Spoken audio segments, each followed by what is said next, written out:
Welcome and settle in. Let your eyes grow heavy, your breath slow and steady. Tonight, we're traveling back, not just centuries, but into a world built on cosmic order and sacred cycles. A world where pyramids touched the heavens, and every kernel of maize was a prayer answered. You've likely heard the tales: golden cities, cruel sacrifices, a civilization built on blood. But tonight, we're going to let those myths rest for a while. We'll lie low in the valley, in the quiet spaces where ordinary lives unfolded. This is not a story of emperors or conquistadors, at least not yet.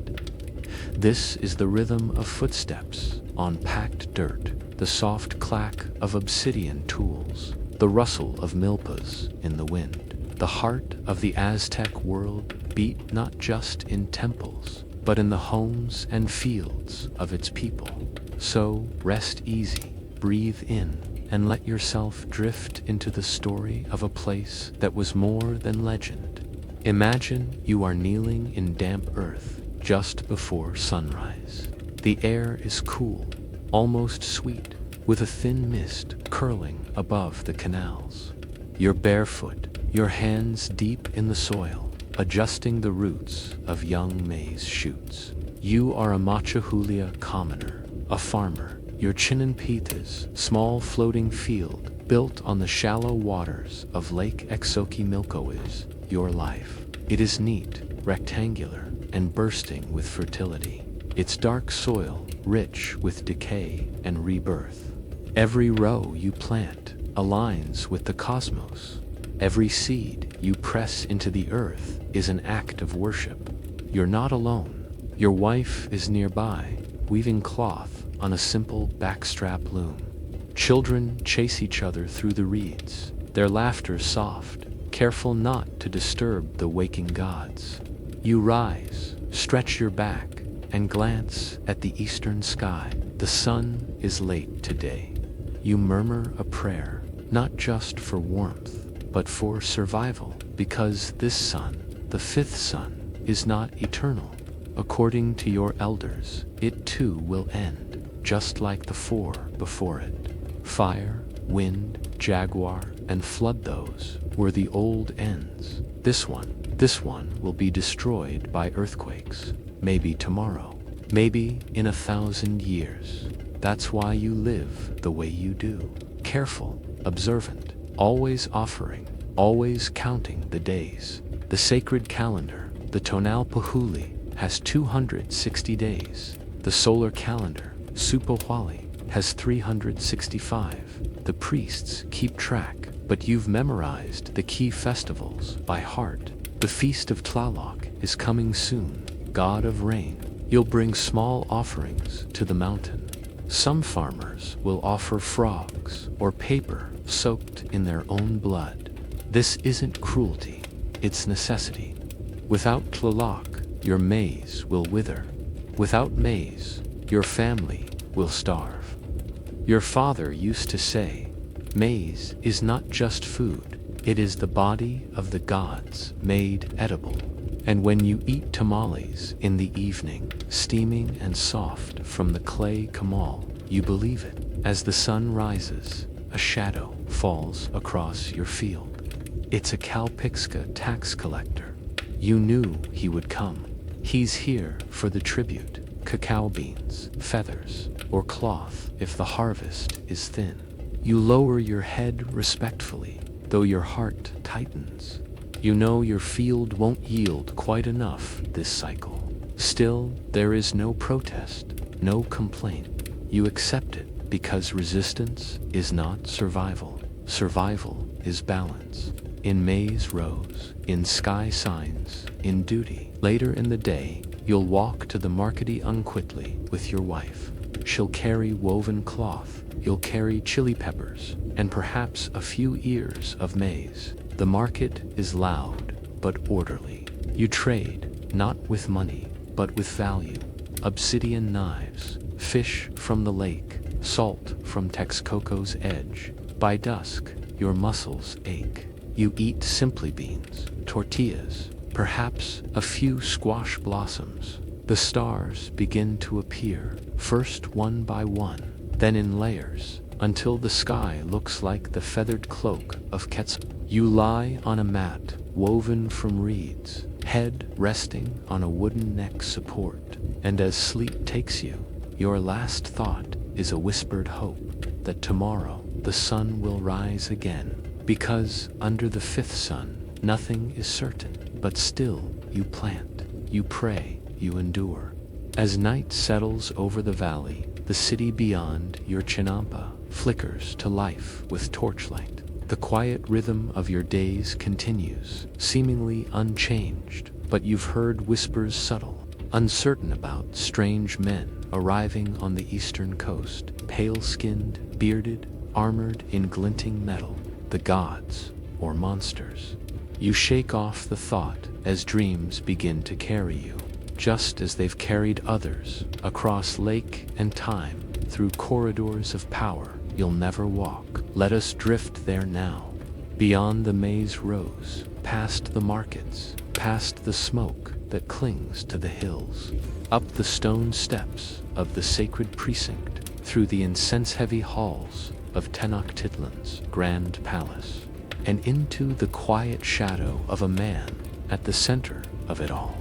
A man called Moctezuma, and his world is about to unravel. You live within the stone heart of Tenochtitlan, in service to the one the people call Huey Tlatoani Moctezuma Xocoyotzin, the revered speaker. The emperor's name is always spoken softly, not just out of respect, but because words, especially names, carry power. Your station is not high, but it is close. You are one of the many quiet hands that tend to the palace, sweeping the carved corridors, arranging fresh maguey fibers for torches, preparing ceremonial meals, setting out delicate garments of cotton and jade. You do not look the emperor in the eye, but you watch, you listen, and lately you've begun to worry. This is a palace of strict rhythms, just like the city around it. Every hour has its breath, every day its offering. But something has changed. The steps of the priests are faster. The diviners whisper in corners, and Moctezuma no longer walks with the same surety. He speaks less, eats less, stares more. At night, you pass his chamber and hear pacing, not anger, but restlessness, a heavy kind of dread, like when lake winds pick up before a storm. Something distant but certain. Word spreads in gentle murmurs from servant to servant. There are ships on the eastern coast, gigantic ones, with white wings like giant seabirds and hulls carved of wood, unlike any canoe. From these ships come men who ride animals no one has ever seen before, taller than a man, fast, and with hooves that strike the earth like thunder. The messengers speak of their skin light, pale as if drained of blood. They wear metal, and their voices are harsh. They carry weapons that speak with fire, and most troubling of all, they do not seem afraid. At first, Moctezuma tries to interpret the signs. He consults the priests of Tlaloc and Huitzilopochtli. He fasts in the old way, drinking only water, sitting beneath the sacred ceiba tree.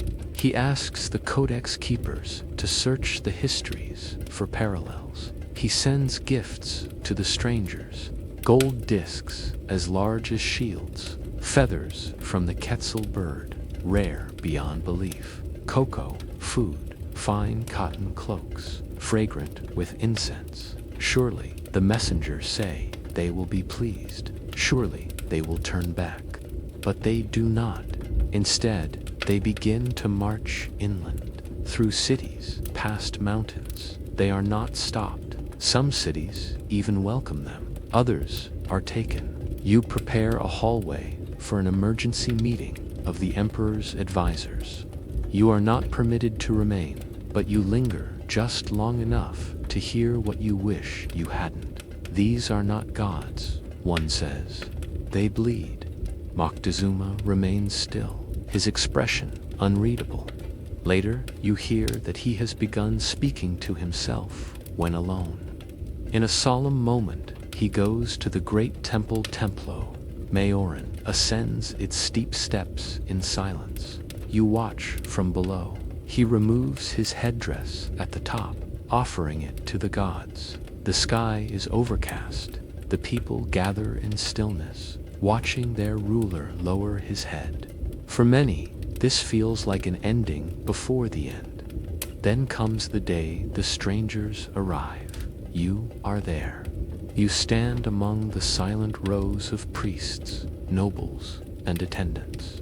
Moctezuma, dressed in an impossibly fine cloak of turquoise tiles and white cotton, stands taller than usual. He shows no fear, though the air itself feels thick with tension.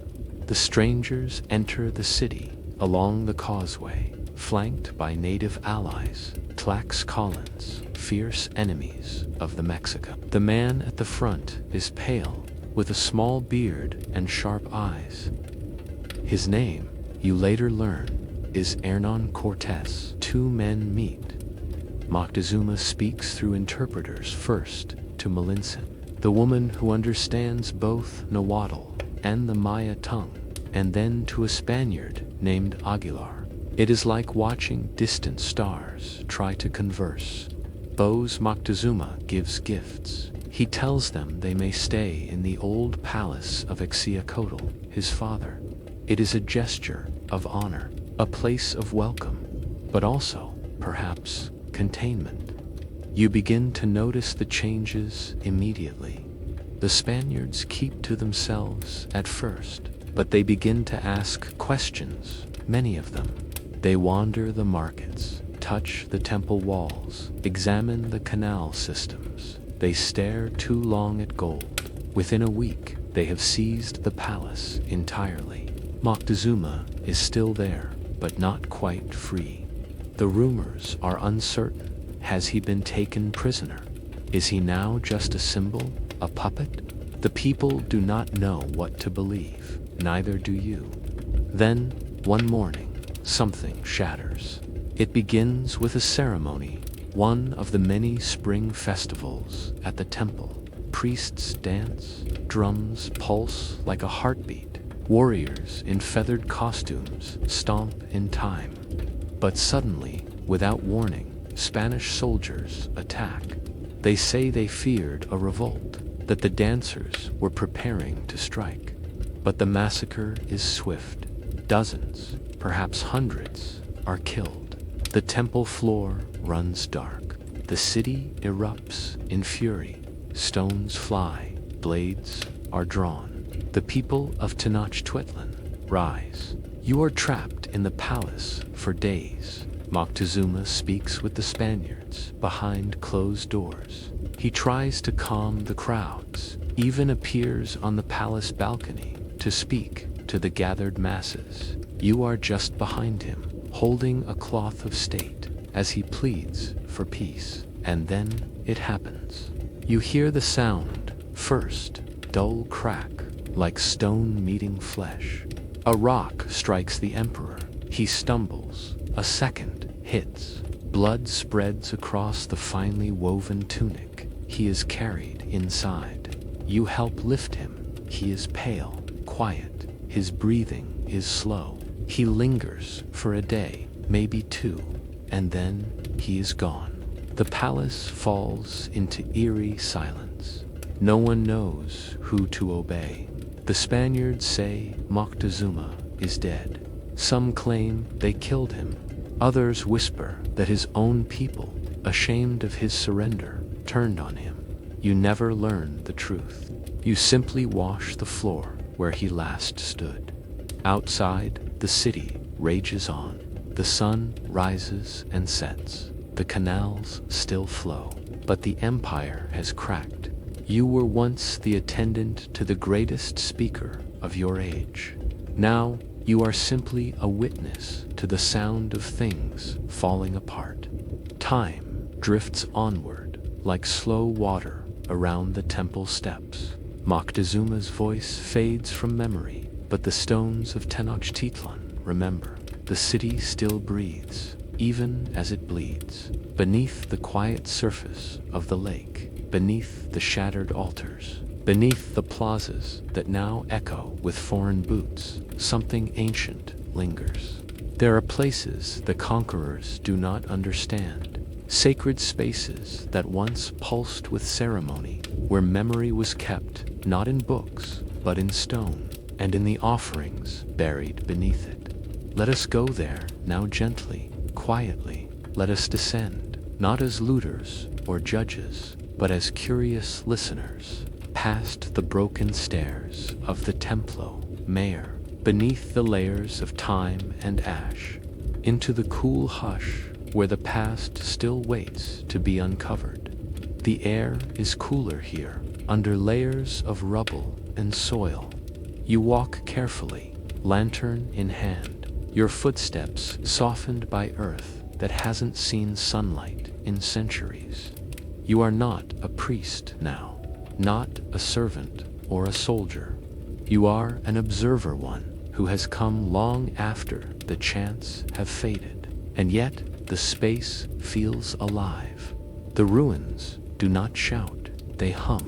Above you once stood the Templo Mayor, the central temple of the Mexico world. It was no simple pyramid. It was a twin temple structure, rising in tiers of white stone and crimson paint, each side devoted to a separate god: Tlaloc, lord of rain and fertility, and Huitzilopochtli, god of sun and war. You imagine it as it once was. Thousands ascending the steps in ritual processions, their faces painted, arms heavy with offerings. At the summit, braziers burned day and night. The scent of copal mingled with the rustle of feathers and the soft chant of priests in turquoise masks. It was not a place of fear, but of balance, of contract, between people and gods, between earth and sky. And now, that sacred mountain has been hollowed, reduced to ruin by conquest. Spanish churches were built on its stones. The world shifted, but not everything vanished. Beneath the surface, offerings remained intact, undisturbed, left behind, not in haste, but with intention. Layers upon layers of objects, placed carefully in stone-lined pits, obsidian blades, coral beads from far coasts, shells from the sea, jaguar bones, serpent carvings, frogs sculpted from jade. The priests buried them with ceremony, not as trash, not as treasure, but as communication. Each item chosen, each one a voice. You move through one of these offering chambers now. It is cramped, the ceiling low.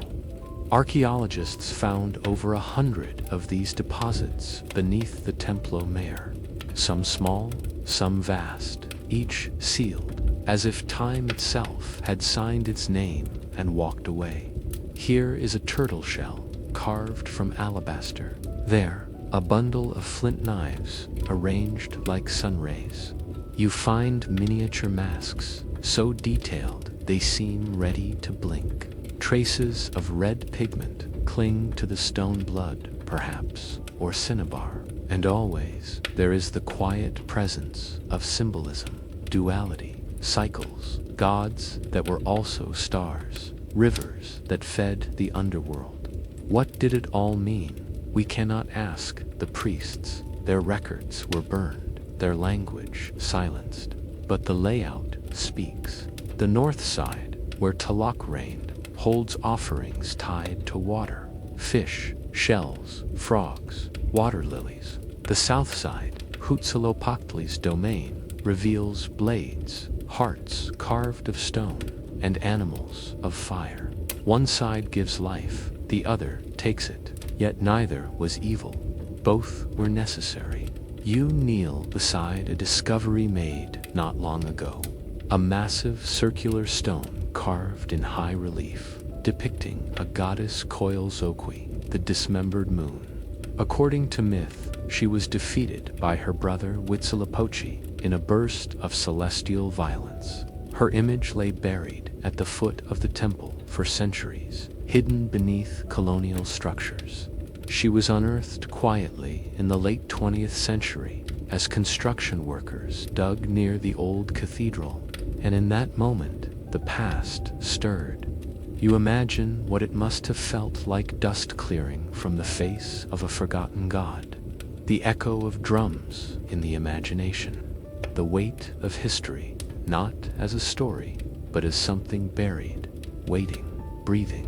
Why were such intense sacrifices made here? Why hearts? Why blood? You might think of fear, but that would be only part of the story. To the Mexica, sacrifice was an act of reciprocity. The sun required nourishment to rise. The gods gave life, but expected it in return. Every act was tied to cosmic balance. Every ritual was a reminder.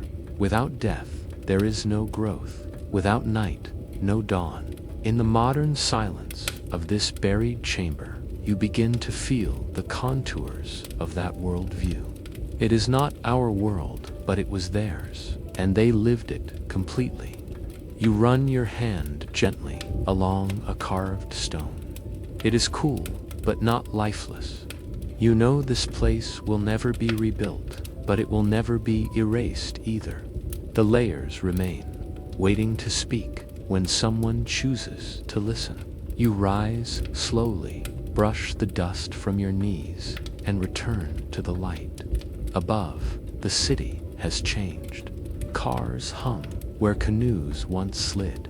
But below, beneath the feet of a million daily passers-by, the foundation holds, still sacred, still watching. You emerge from beneath the temple into the golden hush of late afternoon. The modern world hums around you. Buses, chatter, distant music, but it feels far away, like a layer of gauze over the memory still clinging to your skin. You pause at the temple's base, where the ancient stairs once reached skyward, and close your eyes. You can almost hear them still. The footsteps of messengers, the murmurs of priests, the soft patter of sandals echoing through the sacred precinct. A city within a city, a world reserved for the chosen, the learned, the faithful. But what was it truly like to live inside those walls? Not as a warrior, not as a noble, but as a quiet shadow moving among the cloisters. One who ran errands, delivered offerings, fetched scrolls, and overheard what was not meant to be heard. Let us return again, just once more, back to the time before it all fell. This time, not beneath the temple, but inside it. The sacred precinct of Tenochtitlan rises around you like a world apart, cut from the heart of the city, walled and guarded, but always breathing with ceremony. You live within it, though not as a priest, not as a noble, and not as a warrior. You are a temple runner, one of the many young aides assigned to the internal paths of the ceremonial city. You are fast, quiet, and invisible, two traits highly prized among the clergy. The priests have always lived differently. Even the air inside the precinct is different, thick with the scent of burning copal and crushed marigold petals. Sounds are softened here, voices are hushed. Your footsteps echo softly on polished stone as you move from the quarters of the fire priests to the kitchens, from the scriptorium to the inner altars. Your morning begins before the sun. You rise from your woven mat while the sky is still a deep blue-gray, the stars fading like drifting thoughts. You wash your hands and feet in the cold basin near your doorway. Then, quickly and silently, you make your first rounds. There are scrolls to retrieve Moxley carefully rolled records of celestial signs and divine stories, inked by calm hands over decades. You cradle them gently, as you carry them to the high priest's chamber, where older men speak softly of omens and alignments, their faces lined like dry riverbeds. You do not speak unless spoken to. You bow low when you enter. Your reward is to listen. You hear of how many days remain until the festival of Panquetzalistli, sacred to Huitzilopochtli. You hear debates over what kind of offering should be made. A bundle of paper and blood, a carved hummingbird, something larger. The conversations pass over you like wind through reeds. You absorb without judgment. You remember. Later, you are summoned to the courtyard. A messenger arrives from Texcoco, one of the allied cities. He carries a message for the high priest, sealed in wax and marked with a carved reed.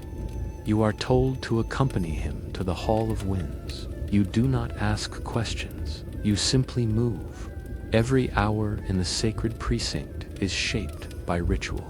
The priests do not eat freely. They fast for days at a time, breaking only with a ceremonial bite of maize or a sip of pulque. Their bodies are lean, their robes dyed in black or blue. Some have tattooed arms and carry small knives of obsidian tucked into their waistbands, not as weapons, but as tools for penance. In one quiet moment, you are sent to fetch water from the sacred pool. As you kneel to fill the jug, you see your own reflection, young, alert, uncertain. Behind you, a priest walks barefoot across the stone, carrying a cage made of reeds. Inside, a quetzal bird shifts nervously. Its feathers shimmer in the light. That bird, you know, will be released at dawn in the name of Quetzalcoatl, not killed, just released. A symbol of spirit and breath and lightness. Not every ritual is heavy. Not every god demands blood, but many do. The Templo Mayor casts a long shadow across your path. Its steps are steep, always steep. You've climbed them only once, under escort, to deliver a torch to the night watchers during the solstice. At the top, the city stretches in every direction, rows of canals, bright cloths drying on rooftops, marketplaces pulsing with color.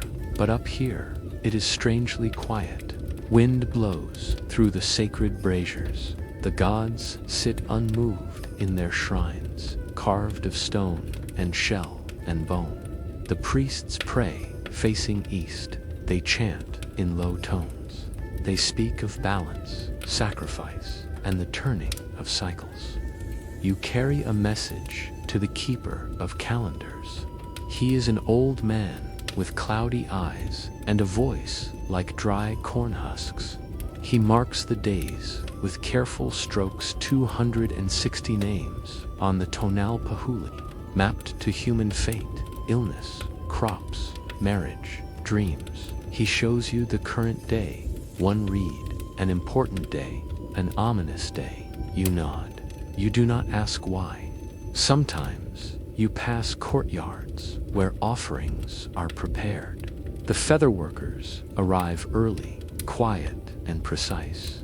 They press turquoise, jade, and scarlet quetzal plumes into wax, shaping fans, headdresses, and god masks. You once watched them make a hummingbird mask for a festival. It took a week of silent labor, the feathers arranged with infinite care. The mask was worn for exactly 1 hour, then burned. Such is the nature of devotion here. Beauty does not last, but it is remembered, and through it all, you run. Soft sandals on hard stone, from hall to altar, from priest to scribe, always with messages, always listening. At dusk, you are allowed a single hour of solitude in the courtyard garden. The priesthood believes that even those in service must rest the soul. You sit beside a low fountain where water trickles endlessly from the mouth of a carved toad. The vines twist lazily along the walls. The sound of a flute carries faintly from somewhere deep within the precinct. You close your eyes. You remember your mother's voice, once whispering stories of the gods by firelight. You remember how you first saw the temple from a canoe, how it seemed to rise out of the lake itself, like the spine of the world. And now you are within it, quiet, watching, carrying pieces of its breath from room to room. You are a shadow among the stones, and you know the day is coming when all this will change. But for now, the bells still ring at dawn. The fires are still fed. The gods still receive their due, and you still run your paths. The stars now hang heavy over the valley. Lake Texcoco lies still, its surface touched only by the breeze, carrying the scent of night flowers and distant fires. Tenochtitlan has grown quiet. You've walked its causeways as a humble farmer, hands deep in the earth beneath the sun's unforgiving eye. You've stood behind an emperor in his final days, feeling the tremor of an ending too vast to name. You've descended beneath sacred stone, where memory lies folded in offerings and silence. You've slipped like a shadow through cloisters and courts, carrying messages meant only for the gods, and now you rest. The Aztec world was not just warriors and sacrifice. It was rhythm and balance, fear and beauty, devotion and design. It was a world where even time itself had texture tracked by calendars that moved in circles, not straight lines. The fifth sun, they said, would one day fall, and in time it did. The great city was taken, the temples pulled down, the gods silenced at. Even now, beneath the streets of modern Mexico City, pieces of that world endure. In museum drawers, in buried altars, in names that survive on maps and lips, and perhaps in the quiet space of your mind as you drift to sleep. It endures a little longer. Let the weight of centuries settle over you, now soft like woven cloth. Let your breath grow slow and your thoughts move gently like canoes over still water. You've walked through a vanished empire, not as a hero or a conqueror, but as a witness to ordinary life. And that, in the end, is what history truly is. Not noise, but layers. Not endings, but echoes. Good night.